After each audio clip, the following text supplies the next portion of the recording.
Hello friends, welcome back to the channel Civil Vision Tunes. இன்னைக்கு நம்ம Gupta and Gupta objective புக்கோட questions வந்து பார்க்க போறோம். இந்த என்டையர் செஷன்ல வந்து நம்ம ஹைவேயோட क्वेश्चंस வந்து சால்வ் பண்ண போறோம். நியர்லி 207 क्वेश्चंस இருக்க ஹைவே டாபிக்ல நம்ம வந்து 4 to 5 வீடியோஸ்ல வந்து கம்ப்ளீட் பண்ணிடலாம். எக்ஸாம்ஸ் வரக்குள்ள ரிமைனிங் டாபிக்ஸ் எல்லாமே வந்து கவர் பண்ண ட்ரை பண்ணலாம். நீங்க கண்டிப்பா சப்போர்ட் பண்ணனும். நம்ம சேனலுக்கு சப்ஸ்கிரைப் பண்ணுங்க. அட் தி சேம் டைம் வீடியோவை ஸ்கிப் பண்ணாம ஃபுல்லா பாருங்க. அப்பதான் சின்ன சின்ன clues கூட உங்களுக்கு வந்து எக்ஸாம் டைம்ல யூஸ் ஆகும். Okay, let's begin. First question என்ன சொல்லிருக்காங்க அப்படினா நாக்பூர் ரோட் ஃபார்முலா வந்து ப்ரிப்பேர் பண்ணிருப்பாங்க. என்னென்ன மாதிரி அசம்ப்ஷன்ஸ் எல்லாம் வந்து அவங்க வந்து எடுத்துக்கிட்டு அந்த நாக்பூர் ரோட் பிளான் வந்து ப்ரிப்பேர் பண்ணிருக்காங்க அப்படினு கேக்குறாங்க. ஃபர்ஸ்ட் வந்து இந்த topic comes under highway planning in India. அந்த டாபிக் அண்டர்லாம் வருது. அந்த டாபிக்ல வந்து என்னென்ன ஃபார்முலாஸ் எல்லாமே கொண்டு வந்திருப்பாங்க அப்படினா 3 20-year plans வந்து கொண்டு வந்திருப்பாங்க. First 20-year plan தான் வந்து Nagpur road plan. First 20-year plan which is also called as a Nagpur road plan. Second 20-year plan and third 20-year plan அப்படி சொல்லி வந்து ப்ரிப்பேர் பண்ணியிருப்பாங்க. நியர்லி 2017ல எல்லா பிளான்ஸும் வந்து கம்ப்ளீட் ஆகி ஹோல்ட் பண்ணிட்டாங்க. அதுக்கப்புறம் வந்து 5-year பிளான்ஸாக வந்து சேஞ்ச் பண்ணிட்டாங்க எல்லாமே. இப்போ நம்ம எல்லாமே 5-year பிளான்ஸ் தான் வந்து ஃபாலோ பண்ணிகிட்ருக்கோம். இப்போ இந்த கொஷனை பார்த்தீங்க அப்படின்னா என்ன அசம்ஷன் வந்து மேட் பண்ணியிருக்காங்க அப்படின்னு கேட்குறாங்க. இந்த road plan the first 20-year plan start பண்ண இயர் வந்து 1943 அண்ட் எண்ட் ஆகக்கூடிய இயர் வந்து 1963. ஆக்சுவலாக வந்து இந்த பிளான் 1961லேயே வந்து கம்ப்ளீட் பண்ணிட்டாங்க. அவங்களோட டார்கெட்டை வந்து அச்சீவ் பண்ணிட்டாங்க. என்ன டார்கெட்டாக வச்சுருந்தாங்க அப்படின்னா Nagpur road plan aim to achieving a average road density of 16 kilometer per kilometer per 1 kilometer square area. இதான் அவங்களோட டார்கெட்டாக இருந்தது. இதை அச்சீவ் பண்ணிட்டாங்க. 1961லேயே வந்து அச்சீவ் பண்ணிட்டாங்க. ஸோ வந்து செகண்ட் 20-year பிளான் வந்து 1961லேருந்து ஸ்டார்ட் பண்ணி 81 வரைக்கும் வந்து கண்டினியூ ஆச்சு.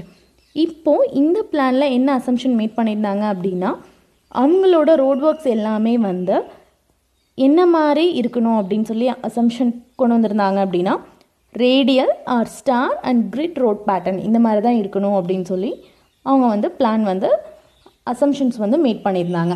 Radial star and grid pattern. Therefore இதுக்கு கரெக்டான ஆன்சர் வந்து option D, radial star and grid pattern.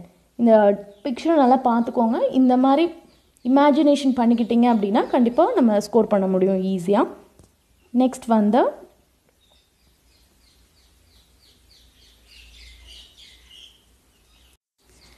Second question பார்த்தீங்க அப்படின்னா select the correct statement. Option ஏல என்ன சொல்லியிருக்காங்க அப்படின்னா நாக்பூர் ரோட் பிளான் ஃபார்முலா வந்து taken into account for the towns with large population. ஆக்சுவலாக நாக்பூர் ரோட் பிளான் ஃபார்முலா வந்து ஃபஸ்ட்டு 20-year பிளான் அவங்க ஸ்டார்ட் பண்ணதே வந்து வில்லேஜ் ஏரியாஸ்க்கு மட்டும் தான் டார்கெட் பண்ணாங்க. At the same time towns with கம்மியான பாப்புலேஷன் இருக்கக்கூடிய ஏரியா தான் அவங்க டார்கெட் பண்ணாங்க. தஃபோர் ஃபஸ்ட் ஆப்ஷன் வந்து ராங். செகண்ட் ஒன் பார்த்தீங்க அப்படின்னா Nagpur road plan has a targeted road length of ஆக்சுவலாக நம்ம முன்னாடி பார்த்தோம் 16 kilometer per 100 kilometer square. Therefore second statement வந்து wrong. Third பாருங்க, second 20-year plan has provided 1600 kilometer expressway out of the proposed national highway. ஆக்சுவலாக அவங்களோட பிளானோட another name வந்து என்ன அப்படின்னா Bombay plan, second 20-year plan ஒரு பாம்பே ரோட் பிளான். எப்போ ஸ்டார்ட் பண்ணாங்க அப்படின்னா 1961 to 1981 வந்து அவங்களோட பிளான் வந்து எண்ட் ஆச்சு. அவங்களோட டார்கெட் என்னவா இருந்தது அப்படின்னா 32 கிலோமீட்டர் பர் 100 கிலோமீட்டர் ஸ்கொயராக தான் இருந்துச்சு. ஆனால் அவங்க ஃபைனலாக என்ன ப்ரப்போஸ் பண்ணியிருந்தாங்க அப்படின்னா the second 20-year plan has proposed 1600 kilometer expressways வந்து at the end of the year 1981 நம்ம பண்ணணும் அப்படின்னு சொல்லி அந்த ஒரு அசம்ஷனும் வந்து அவங்க மேட் பண்ணியிருந்தாங்க. அந்த ஒரு டார்கெட்டும் அவங்க வந்து ஃபிக்ஸ் பண்ணியிருந்தாங்க. தஃபோர் இதுக்கான கரெக்ட் ஆன்சர் வந்து என்ன அப்படின்னா option C, second 20-year plan has provided of 1600 kilometer of length express out of the proposed national highways. இந்த எக்ஸ்பிரஸ் வேவையும் அவங்க வந்து கன்சிடர் பண்ணியிருந்தாங்க அவங்களோட செகண்ட் 20-year பிளானில். தஃபோர் கரெக்ட் ஆன்சர் வந்து option C. Next one, the sequence of 4 stages of survey in highway alignment. எப்படி வந்து ஒரு ஹைவே ரோட் ப்ரிப்பேர் பண்ணுறாங்க அப்படின்னா என்னென்ன மாதிரி சர்வேஸ் எல்லாம் அவங்க வந்து ஃபஸ்ட்டு வந்து பிளான் பண்ணுவாங்க அப்படிங்கிறதான் கேட்குறாங்க. இதுக்கான ஆர்டர் கேட்குறாங்க. இதை சிம்பிளாக நம்ம வந்து ஞாபகம் வச்சுக்கலாம். இதுக்கான கரெக்ட் ஆன்சர் வந்து ஆப்ஷன் சி. ஃபர்ஸ்ட் வந்து மேப் ஸ்டடி பண்ணுவாங்க, ரெக்னைன் சர்வே பண்ணுவாங்க, ப்ரிலிமினரி சர்வே அண்ட் ஃபைனலாக டீட்டெயில்டு சர்வே ஒரு ஃபைனல் லொக்கேஷன் வந்து டிசைட் பண்ணுவாங்க. இதுக்கான கரெக்ட் ஆன்சர் வந்து option C. Next one, fourth question, the shape of the camber best suited for cement concrete pavement is. ஆக்சுவலாக நம்மளுக்கு வந்து 3 டைப்பாக நம்ம வந்து ப்ரொவைட் பண்ணுவோம் கேம்பர். ஃபர்ஸ்ட் ஒன் வந்து straight line, parabolic and another one வந்து combination of straight and parabolic. இதில் பார்த்தீங்க அப்படின்னா ஸ்ட்ரைட் லைன் வந்து எப்படி இருக்கும், வேரியேஷன் இருக்கும் அப்படின்னா இந்த மாதிரி ட்ரையாங்கிள் மாதிரி வேரியேஷன் இருக்கும் கேம்பர். பேரபோலிக் பார்த்தீங்க அப்படின்னா இந்த மாதிரி வேரியேஷன் இருக்கும். காம்பினேஷன் ஆஃப் இது வந்து ஃபர்ஸ்ட் ஒன், இது second one. Combination of straight and parabolic பார்த்தீங்க அப்படின்னா 1/4 வந்து ஸ்ட்ரைட் லைனாகவும் ரிமைனிங் வந்து parabola.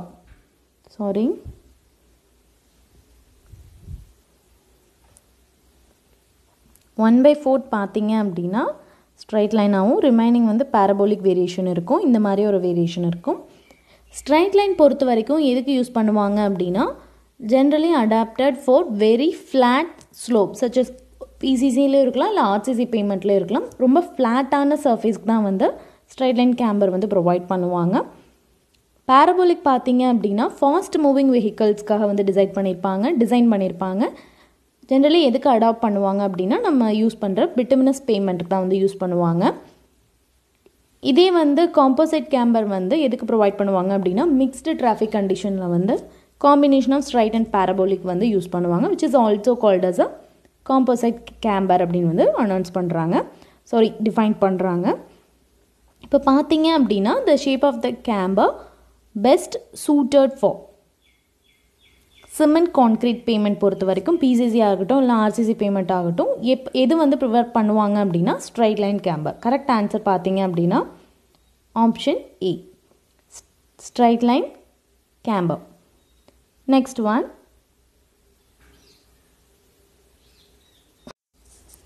fifth one, for waterbound macadam road in localities of heavy rainfall the recommended value of camber is.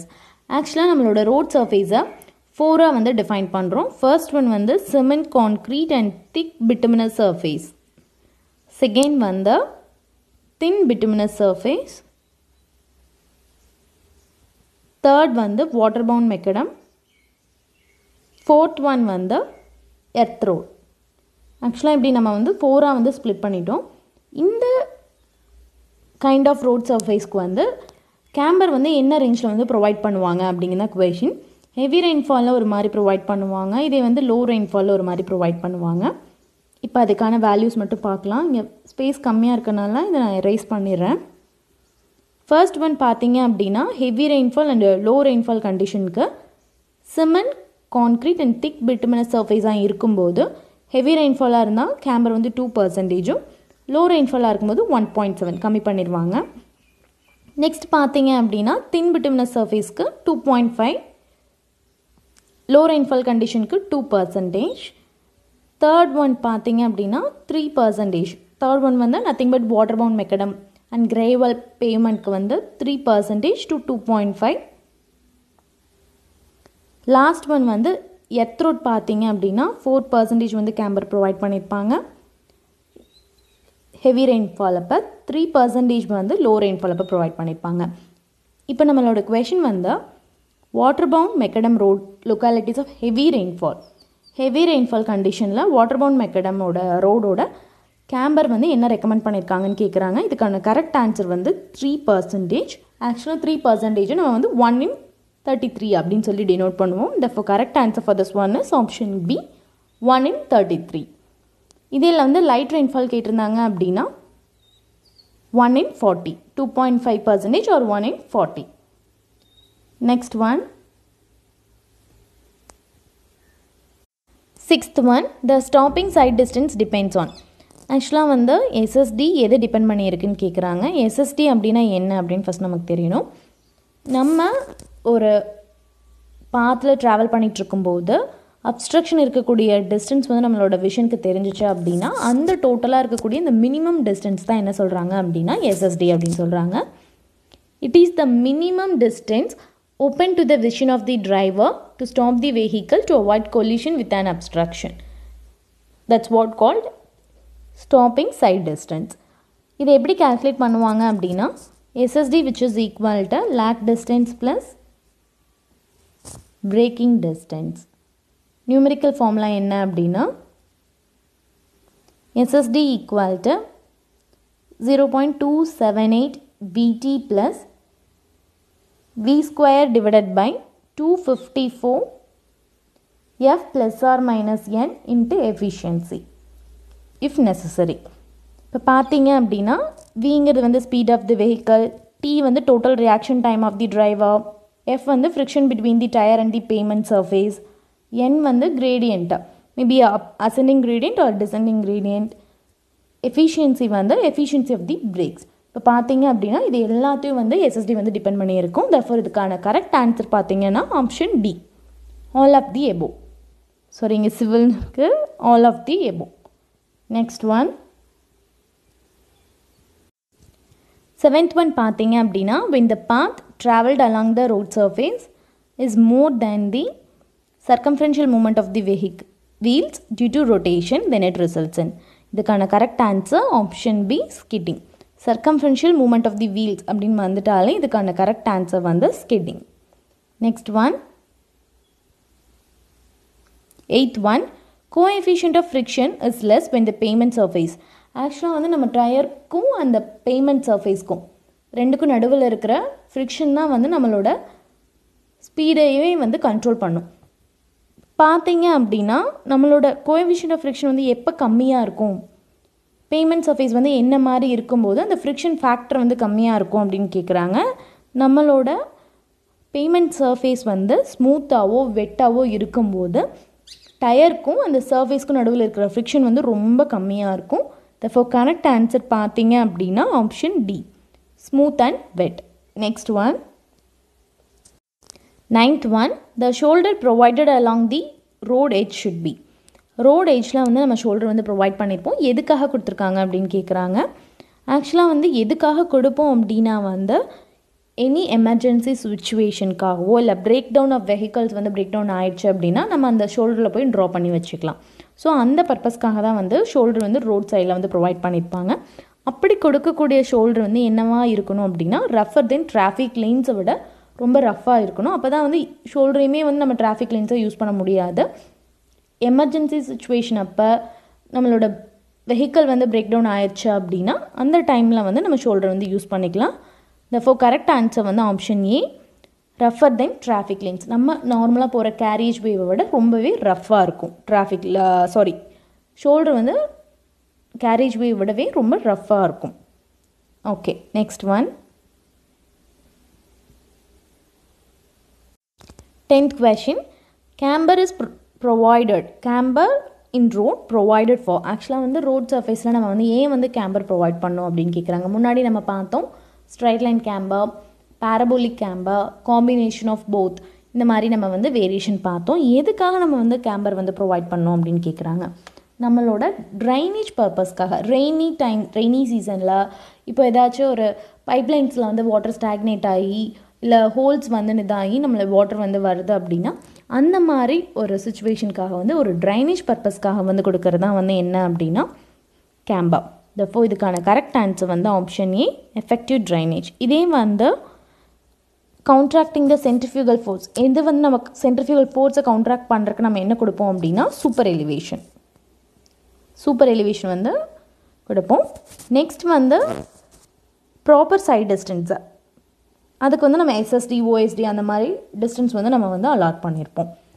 இப்போ இந்த கொஷனுக்கு வந்து correct answer option A, effective drainage. 11th one,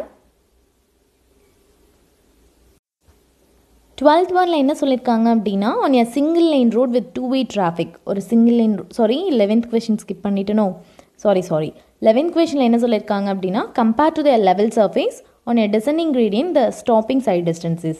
ஆக்சுவலாக நம்ம முன்னாடி பார்த்தோம் எஸ்எஸ்டி வந்து இன்வர்ஸ்லி ப்ரொபோர்ஷனல் டு கிரேடியன்ட் நம்ம பார்த்தோம்ல ப்ளஸ் ஆர் மைனஸ் என். இந்த என் வந்து என்ன டினோட் பண்ணுது அப்படின்னா ascending gradient, descending gradient or flat surface, இந்த ரெண்டு தான் வந்து டினோட் பண்ணுது. Flat surface which is also called as a level சர்ஃபேஸா. நீங்கள் வந்து லெவல் சர்ஃபேஸ் கம்பேர் பண்ணும்போது டிசெண்டிங் கிரேடியன்ட் அப்போ ஸ்டாப்பிங் சைட் டிஸ்டன்ஸ் எப்படி இருக்கும் அப்படின்னு கேட்குறாங்க. ஆக்சுவலாக பார்த்தீங்க அப்படின்னா டிசெண்டிங் கிரேடியன்ட் வந்து லெவல் சர்ஃபேஸ் விட ஸ்டாப்பிங் சைட் டிஸ்டன்ஸ் வந்து அதிகமாக இருக்கும். லெவல் சர்ஃபேஸ் கம்பேர் பண்ணும்போது அசெண்டிங் கிரேடியன்ட் விட இதுதான் வந்து அதிகமாக இருக்கும். இப்போ பார்த்தீங்க அப்படின்னா லெவல் சர்ஃபேஸ் இப்படி இருக்கும். இதே அசெண்டிங் கிரேடியன்ட் அப்படின்னா வேல்யூஸ் வந்து இப்படி இன்க்ரீஸ் ஆகிக்கிட்டே இருக்கும். டிசெண்டிங் கிரேடியன்ட்ஸ் அப்படின்னா வந்து கம்மியாகிட்டே இருக்கும். இன்வர்ஸ்லி ப்ரொபோர்ஷனால் நம்மளுக்கு எஸ்எஸ்டியோட வேல்யூ வந்து அதிகமாக காட்டும். இந்த correct answer for this one is option B, more. Next one,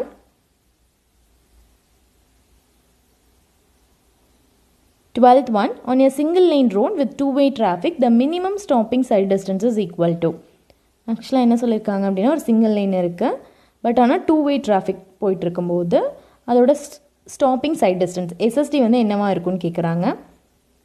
இந்த வெஹிக்கிள்கான எஸ்எஸ்டி ப்ளஸ் ஆப்போசிட்டில் வர வெஹிக்கிள்கான எஸ்எஸ்டி டோட்டலாக பார்த்தீங்க அப்படின்னா 2 times the stopping distance, two times the எஸ்எஸ்டியாக இருக்கும். therefore கரெக்ட் ஆன்சர் பார்த்தீங்க அப்படின்னா option B, 2 times the stopping distance.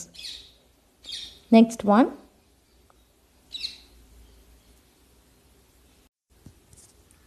Thirteen question பார்த்தீங்க அப்படின்னா the desirable length of overtaking zone as per IRC recommendation which is equal to. First வந்து overtaking zone அப்படின்னா என்ன அப்படின்னு பார்க்கலாம். இப்போ 2 வெஹிக்கிள் இருக்குது அப்படின்னா அந்த வெஹிக்கிள் ஒரு ஃபஸ்ட் வெஹிக்கிள் வந்து செகண்ட் வெஹிக்கிளை க்ராஸ் பண்ணி போகக்கூடிய அந்த டிஸ்டன்ஸ் தான் வந்து என்ன சொல்கிறாங்க அப்படின்னா ஓஎஸ்டி அப்படின்னு சொல்கிறாங்க. ஓவர்டேக்கிங் ஜோன்ஸ் வந்து ஏன் வந்து ப்ரொவைட் பண்ணுறாங்க அப்படின்னா when ஓஎஸ்டி வந்து த்ரூ அவுட் த லென்த் ஹைவேஸில் வந்து ப்ரொவைட் பண்ண முடியாதனால நம்ம வந்து ஓவர்டேக்கிங் ஜோன்ஸ் வந்து ப்ரொவைட் பண்ணுறோம். Overtaking zones are provided when OSD, overtaking side distance, can be provided throughout the length of the highway. So நம்ம வந்து ஓவர்டேக்கிங் ஜோன்ஸ் ப்ரொவைட் பண்ணுறோம். அதுக்கான ஐஆர்சி ரெக்கமெண்டேஷன்ஸ் இருக்குது. என்ன அப்படின்னா டிசைரபிள் லென்த் பார்த்தீங்க அப்படின்னா 5 times தி ஓஎஸ்டியாக இருக்கும். மினிமம் பார்த்தீங்க அப்படின்னா மினிமம் லென்த் பார்த்தீங்க அப்படின்னா 3 times தி ஓஎஸ்டி, ஓவர்டேக்கிங் சைட் டிஸ்டன்ஸ். இந்த டிஸ்டன்ஸ் தான் என்ன சொல்கிறாங்க அப்படின்னா ஓவர்டேக்கிங் ஜோன் அப்படின்னு சொல்லி ஐஆர்சி வந்து ரெக்கமெண்ட் பண்ணுறாங்க. இப்போ இங்கே கொஷனில் வந்து டிசைரபிள் லென்த் தான் கேட்டிருக்காங்க. இதுக்கான கரெக்ட் ஆன்சர் வந்து ஆப்ஷன் டி, 5 times தி ஓவர்டேக்கிங் சைட் டிஸ்டன்ஸ். இப்போ கொஷனே வந்து மினிமம் லென்த்துன்னு கேட்டிருந்தா வந்து 3 times தி ஓஎஸ்டியாக இருந்திருக்கும். Okay, next one, sorry 14th one வந்து the stopping side distance is always. SSD வந்து எப்போவுமே வந்து ஓவர்டேக்கிங் சைட் டிஸ்டன்ஸ் விட கம்மியாக தான் இருக்கும். இதுக்கான கரெக்ட் ஆன்சர் வந்து ஆப்ஷன் ஏ. கம்மியாக இருக்கனால இதுக்கான எந்த ப்ரொவிஷன்ஸுமே வந்து ஐஆர்சி வந்து ரெக்கமெண்ட் பண்ணதில்லை. ஸோ வந்து இதுக்கான correct answer lower then overtaking side distance, option A. Next one, 15th one, the reaction time of a driver. Reaction time of a driver வந்து எப்படி இருக்கும் அப்படின்னா எதை பேஸ் பண்ணி இருக்கும் அப்படின்னா பிஐ இபி தியரி வந்து பேஸ் பண்ணி இருக்கும். பிங்கிறது வந்து என்ன டினோட் பண்ணுது அப்படின்னா பர்செப்ஷன், ஐ வந்து intellection, E emotion and V வந்து ஒலியேஷன். பர்செப்ஷன் அப்படிங்கிறது என்ன அப்படின்னா it is the time required for the sensation receive by the eyes or ears to be transmitted to the brain through nerve system and spinal cord. எவ்வளோ time வந்து தேவை அந்த sensation வந்து நம்ம ஐ மூலமாகவோ இல்லை இயர் மூலமாகவோ நம்ம பிரெயினுக்கு வந்து டிரான்ஸ்மிட் ஆகிறதுக்கு. இன்டலெக்ஷனுங்கிறது வந்து it is the time required for understanding the situation. இப்போ வந்து எப்போ பிரேக் அப்ளை பண்ணும், என்ன மாதிரி சிச்சுவேஷன் இருக்குது, ஃபாஸ்ட்டாக நம்ம போயிட்டுருக்கோமா இல்லை ஸ்பீட் வந்து நம்ம கம்மியாக போயிட்டுருக்கோமா அப்படின்னு வந்து மீன் பண்ணுறது வந்து இன்டலெக்ஷன். அண்ட் தேர்ட் ஒன் வந்து emotion. It is the time elapsed during the emotional sensation and disturbance such as fear, anger or other feelings. அந்த ரெண்டுக்கும் நடுவில் இருக்கக்கூடிய டைம் தான் வந்து emotion. And volition, it is the time taken for the final action. நம்ம வந்து break அடிக்கணும் அப்படின்னு சொல்லி நம்மளோட மைண்ட் வந்து ஃபிக்ஸ் பண்ணது பாருங்கள், அந்த லாஸ்ட் டைம் தான் வந்து volition. இப்போ பார்த்தீங்க அப்படின்னா இந்த நாளையும் பேஸ் பண்ணி தான் வந்து reaction time of the driver வந்து மென்ஷன் பண்ணியிருப்பாங்க. இப்போ பார்த்தீங்க அப்படின்னா இதுக்கான கரெக்ட் ஆன்சர் வந்து option B, reaction time of the driver decreases with increase in speed. நம்ம ஸ்பீடு அதிகமாக போயிட்டுருக்கும்போது அந்த reaction time of the driver வந்து ரொம்பவே கம்மியாக இருக்கும். கம்மியான டைம்லேயே வந்து நம்ம வந்து ரியாக்ட் பண்ணிடுவோம் அப்படின்னு சொல்கிறாங்க. therefore correct answer option B. இப்போ நம்ம வந்து நியர்லி 15 questions வந்து கம்ப்ளீட் பண்ணிட்டோம். நெக்ஸ்ட் வீடியோவில் வந்து 20 to 30 questions வந்து கம்ப்ளீட் பண்ண ட்ரை பண்ணலாம். I hope this video will be very useful for you. If you like my work, just hit the like button. Thank you.